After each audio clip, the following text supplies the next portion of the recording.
জয় শ্রীকৃষ্ণ, রাধে রাধে। আশা করব ভক্তরা মাতাজিরা আপনারা সবাই ভগবান শ্রীকৃষ্ণ এবং শ্রীমতী রাধারানীর কৃপায় সবাই ভালো আছেন। আজ সনাতন ধর্মের প্রচারক কৃষ্ণের দাস সুজিত নাহা আবার আপনাদের সঙ্গে উপস্থিত হয়েছি। যে ভক্তরা মাতাজিরা 2025-এ এই চৈত্র মাসের, বিশেষ করে বাংলা মাসের 1431-এর শেষ একাদশী, ভগবান শ্রীকৃষ্ণের প্রিয় এই একাদশী ব্রত।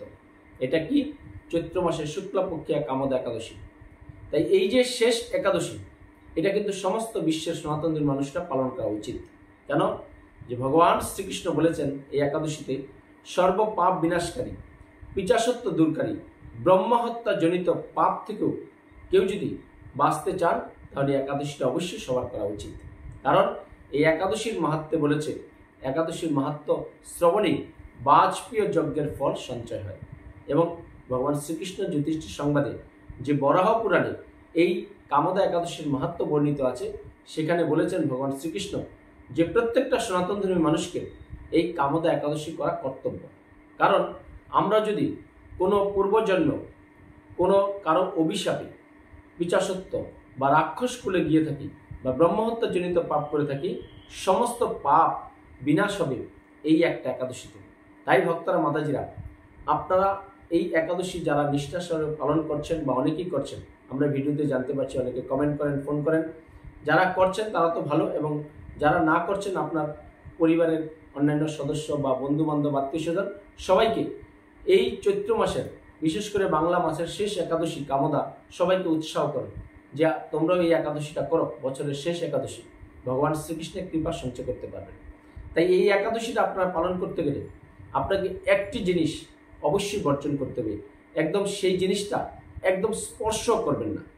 যদি একাদশী করে আপনি এত নিষ্ঠা সহকারে সব কিছু পালন করলেন, পঞ্চস্য আহার বর্জন করলেন, সমস্ত নেশাজাতীয় দ্রব্য বর্জন করলেন, কর্ম ক্রিয়া থেকে দূরে রাখলেন, তারপরে আপনি হয়তো নির্জলা করলেন, অনেকে করলেন সজলা, অনেকে করবেন সফলা, বা আপনি একাদশীর দিন বেশি বেশি করে হরিনাম সংকীর্তন করলেন, গীতা পড়লেন, ভাগবত পাঠ পড়লেন, সাধুসঙ্গ করলেন, মন্দিরে গেলেন, ভগবান শ্রীকৃষ্ণকে অনেক কিছু দিয়ে ভোগ নিবেদন দিলেন।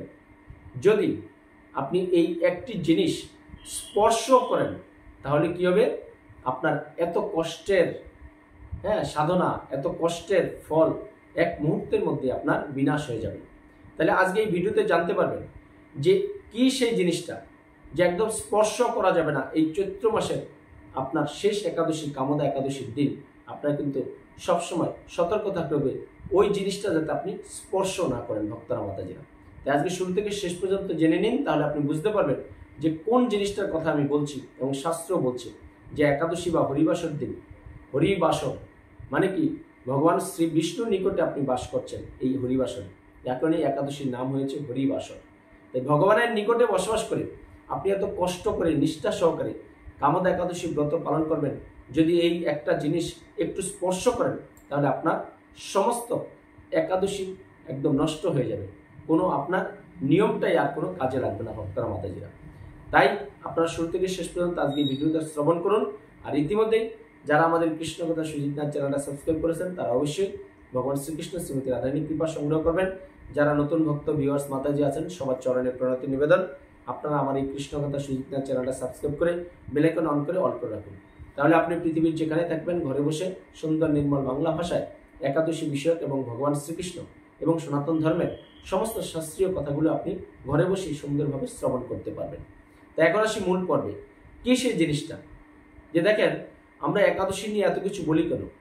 যে একাদশীটা কিন্তু কোনো দেবদেবীর উপাসনা নয়, একাদশীটা কোনো মহাপুরুষের উপাসনা নয়, একাদশীটা কোনো আপনার জাগতিকভাবে উপবাস করার নয়। এটা হলো স্বয়ং ভগবান শ্রীকৃষ্ণকে প্রীতিবিধানের জন্য এবং সংসার জীবনে কলিযুগে বিশেষ করে আপনারা ভালো থাকার জন্য একাদশী ব্রত প্রত্যেকটা সনাতনদের মানুষকে করা একান্ত কর্তব্য। তাই পৃথিবীর যে যেখানেই আছেন, যে অবস্থায় আছেন, যে কোনো সহজ অসুজ, একদম বৃদ্ধ বর্ণিত আবাল, শাস্ত্রে বলেছে 8 থেকে 80 সবার করা উচিত একাদশী। আপনার হয়তো পিতামাতা মারা গেছে, অনেকের জাত অসুস্থ থাকে, অনেকের মৃত অসুস্থ থাকে, অনেকে আমাদের মায়েদের শরীর খারাপ থাকে। তাই আপনি যে কোনো অবস্থায়, যে কোনো পরিস্থিতিতে যদি আপনার একদম শরীর অসুস্থ না হয়, শরীর যতক্ষণ পারমিট করবে ততক্ষণ পর্যন্ত শাস্ত্রে বলেছে একাদশী করতে। কারণ আমরা চলার পথে দেখেন সবাই কিছু না কিছু আমরা অন্যায় করছি, ভুল করছি, পাপ করছি বা মিথ্যা কথা বলছি কাজকর্ম করতে গিয়ে, চাকরি বাকরি করতে গিয়ে, চলার পথে মানুষের সাথে। তাই শাস্ত্রে বলেছে যে সমস্ত একাদশী ব্রতের একটি লক্ষ্য যে আপনার জীবনের অজ্ঞাত কারণে বা জ্ঞাত কারণে যদি আপনি কোনো ভুলভ্রান্তি করে থাকেন, কোনো জঘন্য পাপ করে থাকেন, সমস্ত পাপ বিনাশ করে এই একাদশীর মাধ্যমে। তাই এই চৈত্র মাসের শুক্লাপক্ষে একাদশী 6 আপনার কোথায় হচ্ছে 8 তারিখ 8 এপ্রিল মঙ্গলবার, কোথাও হচ্ছে 9 তারিখ আপনার বুধবার। তাই পৃথিবীর যে সমস্ত ভক্ত মাতাজিরা, আমরা এর আগের ভিডিওতে দিয়ে দিয়েছি, আপনারা কে কোথায় ব্রত করবেন না করবেন, আপনারা সুন্দরভাবে নিষ্ঠা সহকারে এই একাদশী ব্রতটা পালন করবেন। এবং এই একটা জিনিস আপনার এই একাদশী দিন একদম স্পর্শ করবেন না। সেটা কি ভক্তরা মাতাজিরা? সেটা হলো আমিষ জাতীয় দ্রব্য, যেমন মাছ, মাংস, ডিম, পেঁয়াজ, রসুন বা অন্যান্য যে আমিষ জাতীয় আছে, সেই একাদশী আপনি যদি এগুলো স্পর্শ করেন তাহলে একাদশী ভঙ্গ হয়ে যায়। তাহলে আপনি এত নিয়ম নিষ্ঠা সহকারে এত কষ্ট করে ভোরবেলা ব্রাহ্ম মুহূর্তে স্নান করে উঠবেন, মঙ্গল আরতি করবেন, তারপর ভগবান শ্রীকৃষ্ণকে বেশি বেশি করে তুলসীপত্র পুষ্পাঞ্জলি দেবেন, সব কিছু করবেন। তারপর যদি আপনি বাড়িতে হয়তো কারোর জন্য, পরিবারের অন্যান্য কারোর জন্য আপনি হয়তো আমিষ রান্না করছেন বা আপনি চলার পথে কোথাও আমিষের স্পর্শ লেগে গেল, তাহলে কী হবে? আপনার এই একাদশীটা ভঙ্গ হয়ে যাবে। তাই এই চৈত্র মাসের শেষ একাদশী, বিশেষ করে বাংলা বৎসরের কামদা একাদশী ব্রতের দিন আপনারা সবাই একদম বি কেয়ারফুল, সতর্ক থাকবেন যে আমিষ জাতীয় দ্রব্য যাতে আপনার স্পর্শ না হয়। যদি আমিষ জাতীয় দ্রব্য, যে কোনো আমিষ জাতীয় দ্রব্য যদি স্পর্শ হয় তাহলে আপনার এই কামদা একাদশী ব্রত ভঙ্গ হয়ে যাবে। ভক্তরা মাতাজিরা, আপনারা নিষ্ঠা সহকারে পালন করুন, ভগবান শ্রীকৃষ্ণকে বিধান করুন, ভগবান শ্রীকৃষ্ণকে ভোগ নিবেদন দিন, বিভিন্ন অন্ন ব্যঞ্জন রন্ধন করেন, কোনো অসুবিধা নেই। কিন্তু আপনি কিন্তু অন্ন সেদিন একাদশী দিন গ্রহণ করবেন না। পরিষ্কার পাত্রে সুন্দর করে তুলসীপত্র গঙ্গাজল দিয়ে ঢেকে রাখুন, পরের দিন সেই প্রসাদ দিয়ে আপনি পালনা করতে পারেন। তাই একাদশী দিন আপনি খেয়াল রাখবেন, এই কামদা একাদশী দিন আমিষ জাতীয় দ্রব্য একদম ছোবেন না, স্পর্শ করবেন না। শত কষ্ট হলো, শাস্ত্রে বলেছে কি, যেই কর্ম করছে আপনার নিত্য কর্মগুলো, সেগুলো একটু কম করে হরিবাসর, বিশেষ করে ভগবান শ্রীকৃষ্ণের প্রীতি বিধানের জন্য একাদশী দিন আমরা বেশি বেশি করে হরিনাম সংকীর্তন করব, ভাগবতম পড়ব, গীতা পড়ব, চৈতন্য চৈতামৃত পড়ব। এবং যাদের আশেপাশে মন্দির আছে, ইস্কন মন্দির, রাধাকৃষ্ণ মন্দির বা গৌরীয় মঠ, আপনি সেখানে সামিল হন। সামান্য অর্থের বিনিময়ে আপনি অনুকল্প প্রসাদ পাবেন, সেটা গ্রহণ করে সারাদিন দেখবেন আপনি সাধুদের সংস্পর্শে থাকতে পারবেন, বৈষ্ণবদের সংস্পর্শ পাবেন।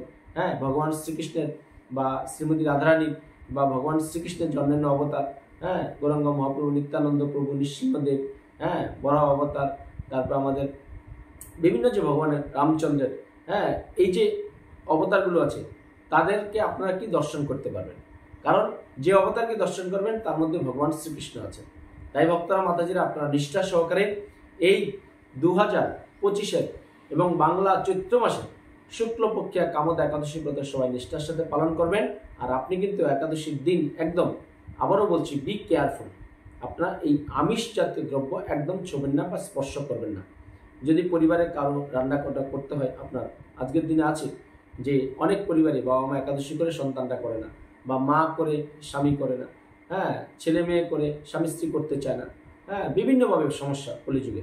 তাই সবাই ব্যালেন্স করে চলবেন। কিন্তু এই কথাটা সবাই মনে রাখবেন, বছরের শেষ একাদশীতে আমরা কেউ আমিষ একদম স্পর্শ করব না। খাবো তো না দূরের কথা, একদম স্পর্শ করবো না। স্পর্শ করলে কি হবে? একাদশীটা ভঙ্গ হয়ে যাবে ভক্তরা মাতাজিরা। এইটা একদম আপনার খেয়াল রাখবেন। তাই সবাই ভালো থাকবেন, সুস্থ থাকবেন, আর চোখ রাখুন আমাদের এই কৃষ্ণ কথা সুজিত নাথ চ্যানেলে। পরিশেষে আমার সাথে বলুন, জয় শ্রীকৃষ্ণ, রাধে রাধে। জয় শ্রীকৃষ্ণ, রাধে রাধে। জয় শ্রীকৃষ্ণ, রাধে রাধে। KBCS কৃষ্ণ ভাবনা কৃষ্ণ সংস্থার পক্ষ থেকে আমি সনাতন ধর্মের প্রচারক কৃষ্ণের দাস সুজিত নাহা সবাইকে জানাচ্ছি ভগবান শ্রীকৃষ্ণ এবং শ্রীমতী রাধারানীর আপনাদের আশীর্বাদ গ্রহণ করুন। সর্বদা হরে কৃষ্ণ মহামন্ত্র জপ করুন, সংসার জীবনে সুখে থাকুন। এই কষ্টসাধ্য মানব জীবনের একমাত্র সুখের রাস্তা হচ্ছে কৃষ্ণ চেতনা, কৃষ্ণ ভাবনা আপনারা সংযুক্ত করে আমাদের চ্যানেলটা অবশ্যই আপনারা সাবস্ক্রাইব করবেন, ঘরে বসেই সব কিছু জানতে পারবেন ভক্তরা মাতাজিরা। তাই কৃষ্ণ ভাবনা কৃষ্ণ চেতনা সংস্থার পক্ষ থেকে আমি আপনাদেরকে আরও জানাচ্ছি, মালার মাধ্যমে জপ করুন, দেহ মন সব শুদ্ধ হয়ে যাবে ভক্তরা মাতাজিরা। এবং আপনি যাতে এই জগতে ভগবান শ্রীকৃষ্ণের সেবা করে যাতে মৃত্যুর পরে ভগবান শ্রীকৃষ্ণের অপাকৃত লীলায় অংশগ্রহণ করে আরও অপাকৃত সেবা আস্বাদন করবেন। তাই কৃষ্ণ ভাবনা, কৃষ্ণ চেতনা সবসময় আপনার হৃদয়ে জাগ্রত রেখে এই যে কষ্টসাধ্য মানব জীবন আমরা পেয়েছি, এই জীবনকে যদি আমরা সার্থক করতে চাই, তো অবশ্যই ভগবান শ্রীকৃষ্ণ এবং শ্রীমতী রাধারানীর সেবায় ব্রত হয়ে আপনি পৃথিবীর যেখানেই থাকুন আমাদের এই চ্যানেলটা সাবস্ক্রাইব করে রাখুন। আপনি সবসময় এই কৃষ্ণকথা সুজিত নাথ চ্যানেল থেকে আপনি সবসময় অপাকৃত ভগবান শ্রীকৃষ্ণের বিভিন্ন মাহাত্ম্য লীলা এবং যখন যেটা আমাদের সনাতন ধর্মের শাস্ত্রীয় মতো হচ্ছে সেগুলো সব শ্রবণ করতে পারবেন। হরে কৃষ্ণ।